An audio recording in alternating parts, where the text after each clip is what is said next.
Hello students, welcome to my YouTube channel smart commerce study Bangla. তোমাদের সঙ্গে এই ক্লাসে আমি অরিজিৎ, তোমাদের ক্লাস 11-এর আরও একটা নতুন টপিক নিয়ে আজকে ডিসকাস করতে চলেছি। সেটা হচ্ছে পিটি ক্যাশ বুক। এবার পিটি ক্যাশ বুক করার আগে তোমাদেরকে জানতে হবে পিটি ক্যাশ বুক কি এবং পিটি ক্যাশ বুক তোমরা কেন করবে, অর্থাৎ পিটি ক্যাশ বুক করার ফলে তোমাদের অ্যাকাউন্টসের কি সুবিধা হবে। পিটি ক্যাশ বুকের পিটি শব্দের অর্থ হলো খুচরো, আর ক্যাশ বুক শব্দের অর্থ আমরা সবাই জানি সেটা হচ্ছে নগদান বই।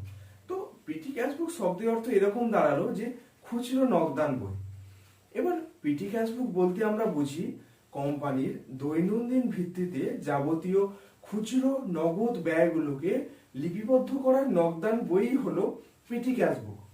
এই সংজ্ঞাটার মধ্যে দেখো, তোমরা একটু খেয়াল করো যে আমি একটা খুচরো ব্যয় বলে একটা শব্দ বললাম। এই খুচরো ব্যয়টা বলতে আমরা বুঝি, একটা এক্সাম্পল দিলে তোমরা আরো বেটার ভাবে বুঝবে। সাপোজ ধরো কোম্পানির একটা নিউজ পেপারের তো খরচ হয়। তো এই যে কোম্পানির একটা নিউজ পেপারে যে খরচটা, এটা কি হয়? দৈনন্দিন ভিত্তিতে হয়, অর্থাৎ প্রত্যেক দিন হয়। এবং এই যে নিউজ পেপারের খরচটা, এটা কি অনেক টাকা ইনভেস্ট করতে হয়? তা তো নয়।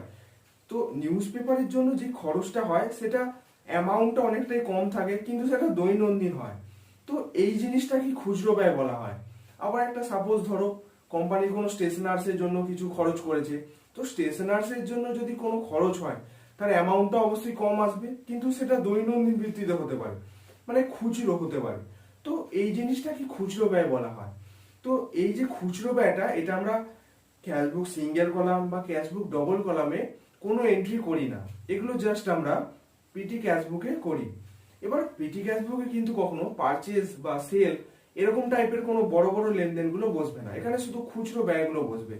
আর ক্যাশবুক করার আগে আমি একটা কথাই বলি বারবার তোমাদেরকে, সেটা হচ্ছে ক্যাশবুকে সবসময় এই নিয়মটা সর্বক্ষেত্রে যত রকম ক্যাশবুক করবে সবের ক্ষেত্রেই এটা কাজে লাগবে। সেটা হচ্ছে যে ক্যাশবুকে টাকা এলে ডেবিট, ক্যাশবুক থেকে টাকা চলে গেলে ক্রেডিট।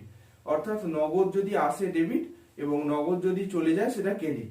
এটা সবসময় মাথায় ভরে রাখতে হবে। এই সিস্টেমটা আমাদের পেটি ক্যাশ বুকেতেও একই হবে। যেমন আমরা এর আগে ডবল কলাম সিঙ্গেল কলামে করতাম, তো পেটি ক্যাশ বুকেও সেই জিনিসটাই হবে।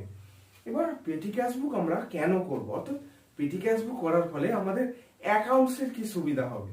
তো সেটা আমি ডিসকাস করার আগে আমি তোমাদেরকে আগে সিস্টেমটাকে বোঝাবো। সিস্টেমটা তোমরা বুঝতে পারলে, মানে সিস্টেমটা যদি তোমরা একটু বুঝতে পারো তাহলেই বুঝতে পারবে যে আমি কেন, মানে তোমরা কেন কোম্পানির খুচরো ব্যয়গুলোকে পেটি ক্যাশ বুকে বসাবে। তোমাদের ক্লাস 11-এর পিটি ক্যাশ বুকে দুটো সিস্টেম আছে, একটা হচ্ছে অ্যানালিটিক্যাল আর একটা আছে ইমপ্রেসড। তো তোমাদের সঙ্গে এই ক্লাসে আমি পিটি ক্যাশ বুকের অ্যানালিটিক্যাল সিস্টেমটা ডিসকাস করব। আর একটা কথা বলবো যেটা স্টুডেন্টসরা সবসময় মাথায় ভরে নেবে, সেটা হচ্ছে তোমরা যখনই ক্যাশ বুক করো, নগদ এলে ডেবিট, নগদ চলে গেলে ক্রেডিট, এই জিনিসটা তোমাদের সবসময় মাথায় রাখতে হবে, এই কনসেপ্টটা। তো সেটা সিঙ্গেল কলামই করো, ডবল কলামই করো বা পেটি ক্যাশ বুকই করো, এই কনসেপ্টটা তোমাদের সবসময় কাজে লাগবে। তোমরা এবার এদিকে দেখতেই পাচ্ছ যে এদিকে আমি কিছু নগদ খুচরো ব্যয়গুলো লিখেছি, আর ঠিক এই সাইডটা আমি একটা পেটি ক্যাশ বুকের ঘর করেছি। আগে ঘরটা সম্পর্কে আমি তোমাদের সঙ্গে ডিসকাস করি। আমি ডেবিট দিকে একটা অ্যামাউন্ট করেছি, এখানে একটা ডেটের ঘর করেছি, এদিকে পার্টিকুলার্স করেছি, ভেঞ্চার নাম্বার, এদিকে ক্রেডিট অ্যামাউন্ট রুপিস করেছি। এবার এই দিকে দেখতে পাচ্ছ যে এদিকে আমি কতগুলো কলাম করেছি, ফাঁকা কলাম। তো এই ফাঁকা কলামগুলো তোমরা কি বসাবে এবং কিভাবে বসাবে সেগুলো আমি পরে বলছি। তোমরা একটু খেয়াল করো, দেখো ডেবিট অ্যামাউন্টের আর ক্রেডিট অ্যামাউন্টের পার্টিকুলার্স একটাই আছে।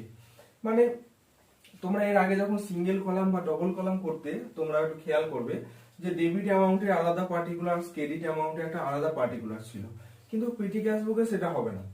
পিটি ক্যাশ বুকের কি হবে যে ডেবিট অ্যামাউন্ট এবং ক্রেডিট অ্যামাউন্টের একটাই পার্টিকুলার্স হবে। এবার এই পার্টিকুলার্সে তোমরা কিভাবে বসাবে সেটা আমি বলছি পরে।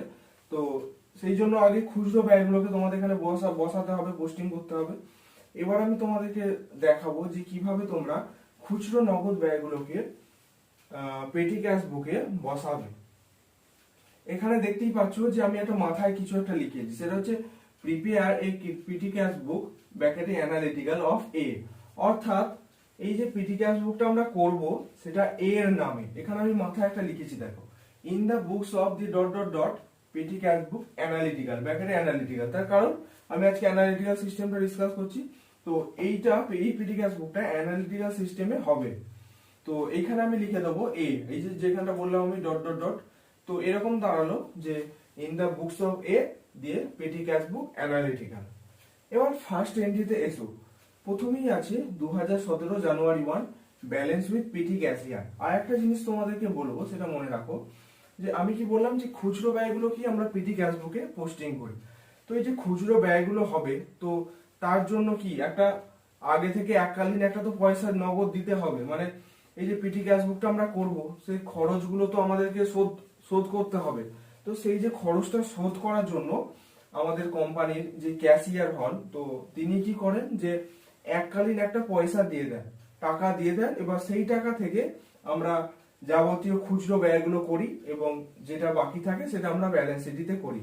এবার আরো একটু ভেঙে বলছি, একটা এক্সাম্পল দিই। ধরো যে ক্যাশিয়ার আমাদেরকে 1000 টাকা দিয়েছেন। এবার সমস্ত খুচরো ব্যয়গুলোকে আমার পিটি ক্যাশ বুকে বসানোর পর দেখা গেল আমার 600 টাকা খরচ হয়েছে। মানে খুচরো ব্যয়গুলোর মোট খরচ হচ্ছে 600 টাকা, আর আমাকে দিয়েছে কত, 1000 টাকা পিটি ক্যাশিয়ার বা জেনারেল ক্যাশিয়ার, কোম্পানির যে ক্যাশিয়ার হন। তো 1000 টাকা দিয়েছেন, আমার 600 টাকা খরচ হয়েছে, 400 টাকা তো এক্সেস হচ্ছে। তো ওই যে 400 টাকা সেটা আমরা ব্যালেন্স শিট বলে পিটি ক্যাশ বুকে বসাবো। এবার সেই জিনিসটাই, এবার ব্যালেন্স উইথ পিটি ক্যাশিয়ার জানুয়ারি 1 এরকম ডেট দেবে ফার্স্টে। এই যে আমি এখানে ডেটের ঘর করেছি, তোমরা এখানে দেখতেই পাচ্ছ।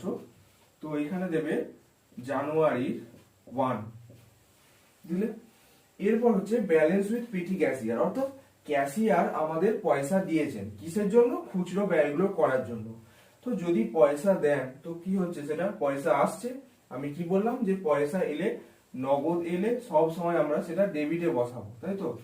তো এইখানে আমরা এরকম বসাবো, টু ক্যাশ বলে বসাবো, ক্যাশ অ্যাকাউন্ট বলে বসাবো। তো এবার এইটা তো একটা ডেবিট অ্যাকাউন্ট, আমি আগেই বললাম। তো টু ক্যাশ বলে বসাবো, ডেবিটে যেহেতু আমরা টু হয় সবাই জানি। তো টু ক্যাশ অ্যাকাউন্ট বলে বসিয়ে এই যে ডেবিট অ্যামাউন্ট, এখানে আমরা 550 টাকা বসিয়ে দেবো।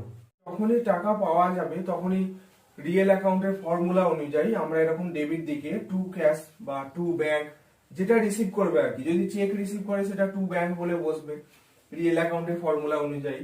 তো সেই জন্য আমরা এখানে টু ক্যাশ অ্যাকাউন্ট বলে এখানে 550 টাকা বসালাম। এরপর জানুয়ারির আর একটা তারিখ দেখো, সেটা হচ্ছে রিসিভ ফ্রম জেনারেল ক্যাশিয়ার। তো ক্যাশিয়ার থেকে আবার টাকা পাওয়া গেছে, তো টাকা পেলেই সেটা রিয়েল অ্যাকাউন্টের ফর্মুলা অনুযায়ী আমরা ডেবিট অ্যামাউন্টে বসাবো। তো এখানে 1 তারিখ দিয়ে দাও, দিয়ে বসিয়ে দাও টু ক্যাশ অ্যাকাউন্ট, দিয়ে কত টাকা, 1450 টাকা। আমরা এগুলো টু বসাচ্ছি, তার কারণ হলো এই অ্যামাউন্ট গুলো ডেবিট অ্যামাউন্ট, সেই জন্যই আমরা টু বসাচ্ছি। আর যেহেতু ডেবিট অ্যামাউন্ট আর ক্রেডিট অ্যামাউন্টের একটাই পার্টিকুলার, তাই এখানে টুও হবে বাইও হবে, একই পার্টিকুলার। যদি খরচ হয়, সাপোজ ধরো কোনো নিউজ পেপারে খরচ হলো, তো এখানে বাই নিউজ পেপার বলে বসবে। মানে এই পার্টিকুলার সেই ডেবিটও হবে ক্রেডিটও হবে, মানে টুও হবে বাইও হবে। আশা করছি জিনিসটাকে তোমরা বুঝতে পেরেছো। আর এই দুটো কি হলো, ক্যাশ পেলাম। এবার কোম্পানি যদি ক্যাশিয়ার থেকে কোনো চেক পায়, তো যদি চেক পায় সেটা টু ব্যাংক বলে আমরা ডেবিট অ্যামাউন্টে বসাবো। এটাই হচ্ছে ব্যাপার। এবার 3 তারিখে দেখো পেড ফর স্টেশনারি, মানে কোম্পানির কোনো স্টেশনারিস এর খরচ হয়েছে, সেটা কত, এখানে অ্যামাউন্ট আমার লেখা আছে 100 টাকা। তো যদি কোম্পানিতে কিছু খরচ হয় তার মানে কি, সেই টাকাটা চলে যাচ্ছে। তো কোম্পানি থেকে যদি টাকা চলে যায় সেটা রিয়েল অ্যাকাউন্টের ফর্মুলা অনুযায়ী সেটা আমরা ক্রেডিট দিকে বসাবো। তো সেক্ষেত্রে আমরা এরকম বসাবো, বাই স্টেশনারি অ্যাকাউন্ট 100 টাকা, সেটা আমরা কোথায় বসাবো, ক্রেডিট অ্যামাউন্ট। এদিকে দেখতে পাচ্ছ তোমরা যে এদিকে আমি একটা ক্রেডিট অ্যামাউন্টের ঘর করেছি, তো সেখানে হবে 100 টাকা। এবার এটা যেহেতু ক্রেডিট অ্যামাউন্টে আমরা বসিয়েছি, সেই জন্য আমরা এখানে বাই বসালাম। আর এর আগের অ্যামাউন্ট দুটো আমরা ডেবিট ব্যালেন্স ছিল বলে, ডেবিট অ্যামাউন্ট ছিল বলে আমরা এখানে টু বসিয়েছি।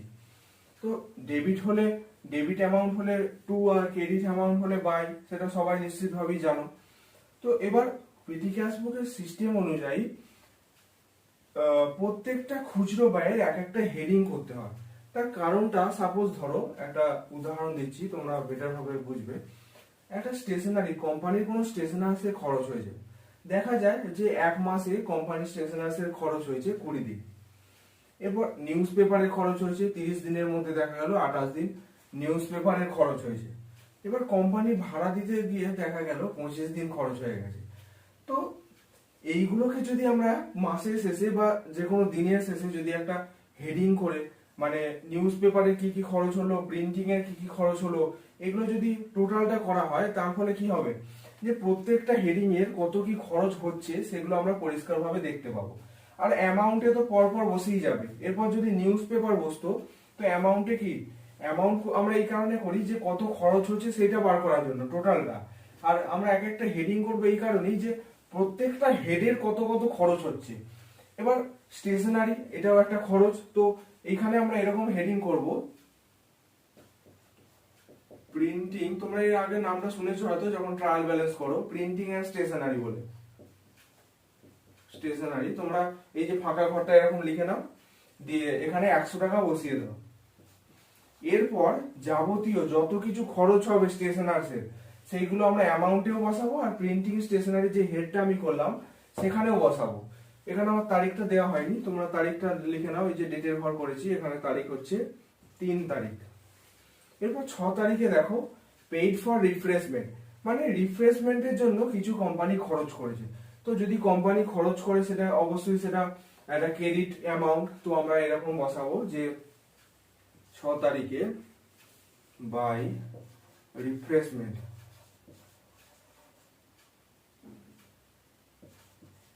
Refreshment account. এবার রিফ্রেশমেন্টের অ্যাকাউন্ট দেখো 350 টাকা, সেটা আমরা কোথায় বসাবো, ক্রেডিট অ্যামাউন্টে বসাবো। এরকম বসিয়ে দাও 350 টাকা। এবার রিফ্রেশমেন্টেরও একটা ঘর করতে হবে, এরকম এই এই যে ফাঁকা ঘরটা, এটা আমি হেডিং করে দিলাম রিফ্রেশমেন্ট।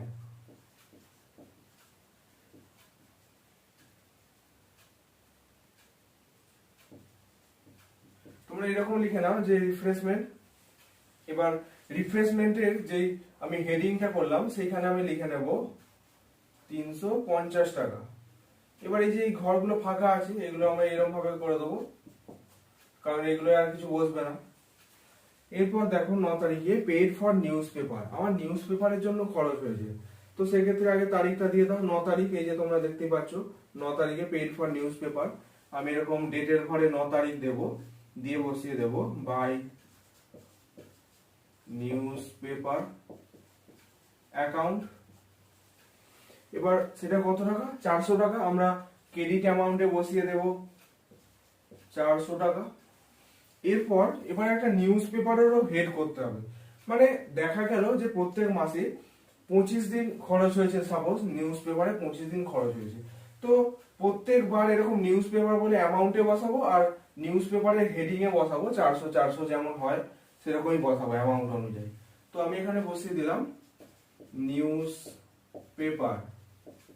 নিউজ পেপার বলে একটা হেড করলাম, যে এখানে নিউজ পেপারের হেডিং এ এই সোজাসুজি এই যে আমি এখানে অ্যামাউন্টে 400 লিখেছি, এখানে আমি লিখে দিলাম 400। এবার এইগুলো এই ঘরগুলো যেহেতু আর কিছু বসবে না, নিউজ পেপারের যে খরচটা হয়েছে সেটা কি আমি রিফ্রেশমেন্টে বসাবো, তা তো নয়। তো সেই জন্যই আমরা এইগুলো আর কিছু হবে না যেহেতু, সেই জন্য আমরা এরকম টেনে দিলাম। আর তোমরা যখনই প্রিটি ক্যাশ বুক করবে কোম্পানির, তো সেক্ষেত্রে তোমরা খাতাটাকে উল্টো উল্টি করবে, মানে আড়াআড়ি ভাবে করবে, নাহলে তোমাদের এইভাবে ধরানো সম্ভব না। মানে লম্বালম্বি কখনোই তোমাদের এই অঙ্কটা ধরবে না। তো এরপর দেখো পেইড কার্টেজ। তো কার্টেজের জন্য যদি কিছু খরচ হয় সেটা আমরা আগে ডেট দেবো 12 বাই কার্টেজ।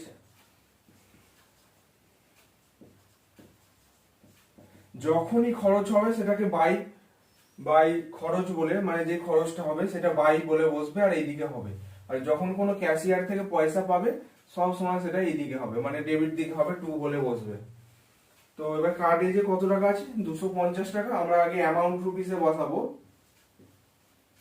250 টাকা। এখানে একটা কার্টেজের আমি হেড করে নিচ্ছি, হেড করে নিয়ে এরকম বসিয়ে দাও 250 টাকা। এরপর paid STD charge. STD charge বলতে আমরা বুঝি টেলিগ্রাম, মানে টেলিগ্রামের কোনো খরচ। তো সেক্ষেত্রে সেটা আমরা ক্রেডিট অ্যামাউন্টেই বসাবো, মানে বাই বলে বসবে। তো এরকম পার্টিকুলার্সে বসিয়ে দাও, বাই এসটিডি চার্জ বলে বসিয়ে দাও। প্রত্যেকটা খুচরো বই পিটি ক্যাশবুক যখনই করবে প্রত্যেকটা খুচরো ব্যয়ের একটা করে হেডিং হবে। মানে সাপোজ এই যে এসটিডি চার্জ, এটা যদি তোমরা বুঝতে না পারো তো সেক্ষেত্রে তোমরা টেলিগ্রাম পোস্টে যেরকম করতে পারো বা এসটিডি চার্জ বলে একটা হেডিংও করতে পারো। তো এটাই হচ্ছে ব্যাপার, মানে অ্যামাউন্টেও বসাতে হবে আর হেডিংয়েও বসাতে হবে। তো এসটিডি চার্জ বলে কত টাকা, অ্যামাউন্টে হচ্ছে 150 টাকা। এবার এখানে আমি হেড করলাম পোস্টেজ এন্ড টেলিগ্রাম।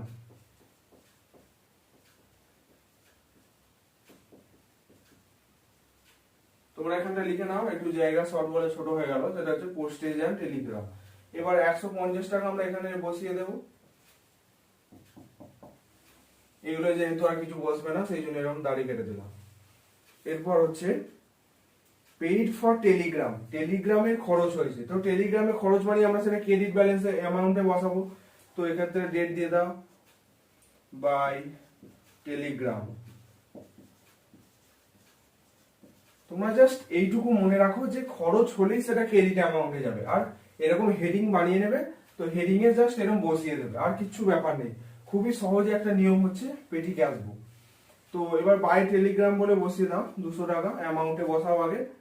প্রত্যেকটা খুচরো ব্যয় আগে অ্যামাউন্টে বসাবে, ক্রেডিট অ্যামাউন্টে, তারপর সেই হেডিং এ গিয়ে বসাতে হবে। অ্যাকাউন্ট বলে বসবে 200 টাকা। 200 টাকাটা আমরা এই যে পোস্টেজ এন্ড টেলিগ্রামে আছে এখানেও বসিয়ে নেব 200 টাকা। এরপর দেখো পেইড ফর স্টেশনারি, স্টেশনারিজ এর একটা খরচ হয়েছে। তো কত তারিখ দেখো, তোমরা এখানে দেখতেই পাচ্ছ যে 30 তারিখ। এবার আমরা এখানে ডেট দেবো, এই যে ডেটের ঘর তোমরা দেখতেই পাচ্ছ, এই যে এত পর্যন্ত ডেট দিয়ে এলাম। তো এখানে বসবে পেইড ফর স্টেশনারি, তার মানে এটা ক্রেডিট অ্যামাউন্ট। তো এখানে বাই